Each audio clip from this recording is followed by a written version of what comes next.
দেওরের বিয়ে বলে কথা, কেনাকাটা তো একটু করতেই হবে। তাই আজকে চলে গিয়েছিলাম একদম বড় বাজারে। আর বড় বাজারে কেন গিয়েছিলাম জানো?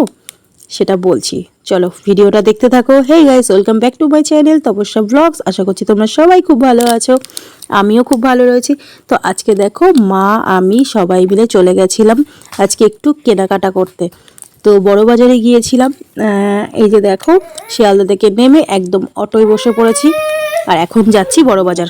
তো মাকে আমি একটু বকছিলাম, তার কারণ হচ্ছে উল্টো রাস্তায় নিয়ে চলে এসেছে। আমি এত বলছি এই রাস্তাটা না, কিন্তু উনি শুনছে না, তারপরে আবার সেই রাস্তায় ঘুরে গেছে। এই জন্যই আমি একটু বকাবকি করছিলাম। যাই হোক, তো আমার কথাটা একটু কেমন শোনাচ্ছে কারণ আমার ঠান্ডা লেগেছে প্রচুর। তো যাই হোক, এখানে দেখতে এসেছি দেখো লেহেঙ্গা। তো এখানে দেখো লেহেঙ্গাগুলো তোমাদের সাথেও শেয়ার করছি। আর কি দারুণ দারুণ লেহেঙ্গা! এই এই যে লেহেঙ্গার দোকানটা দেখছো, এই দোকানটা আমি আগেও এসেছি। আমার দিদির বিয়েতে আমার দিদির জন্য লেহেঙ্গা কিনতে এসেছিলাম। সেই দোকানেই আমি আবার এসেছি যে নিজের জন্য একটু লেহেঙ্গা কিনবো। তাই জীবনে ফার্স্ট টাইম লেহেঙ্গা পরবো আর আমি খুব এক্সাইটেড এটা পরার জন্য ছিলাম। তো বিয়ের ব্লগে তো তোমরা আস্তে আস্তে সব দেখতে পাবে। খুব জমজমাটি ব্লগ আসতে চলেছে, ভীষণ আনন্দ হই হুল্লোড় হতে চলেছে। তো তোমরা দেখতে থাকো।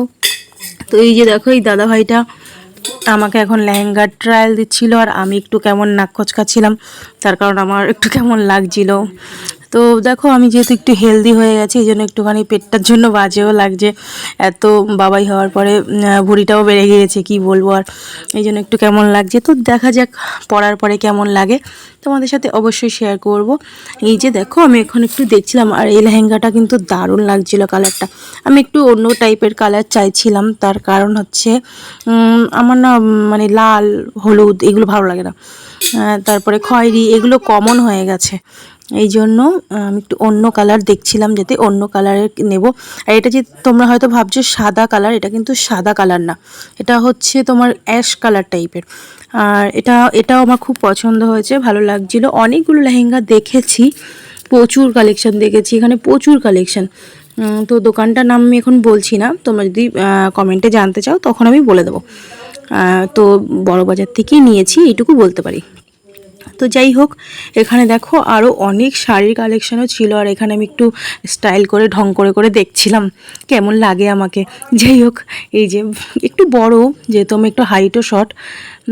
তারপরে দেখো আরেকটা লেহেঙ্গা আমাকে দেখাচ্ছিল, তো এইটাই আমি দেখছিলাম। এটাও খুব সুন্দর, এর পাড়ের কাজটা আরও বেশি ভালো লাগছিল। এই কালারটাও খুব মিষ্টি কালার, পিঙ্কের মধ্যে হালকা, মানে হালকা পিঙ্ক, মানে হালকা পার্পেল এরকম, হয়তো অনেকটা বোঝা যাচ্ছে না।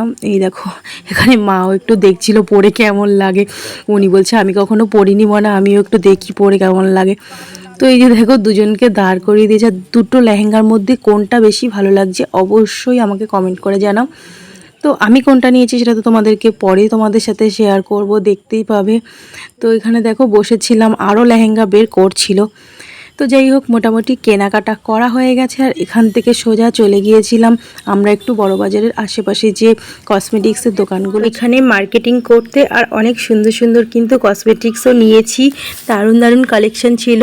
তারপরে দেখো, এখান থেকে একটু ফল খেয়ে নিলাম, মা বলছিল একটু ফল খাবে, তো অনেক ধরনের ফল ছিল। তারপরে কিন্তু এখান থেকে একটা পুরি টাইপের খেয়েছিলাম যার মধ্যে সবজি পুরো ভরা।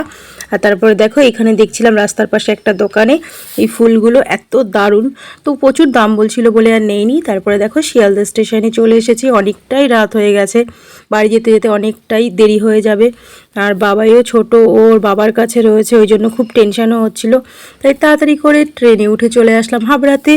আর আজকের ব্লগটা কেমন লাগলো অবশ্যই কমেন্ট করে জানিও, আর কোন লেহেঙ্গাটা নিয়েছি ওটাও জানিও। টাটা।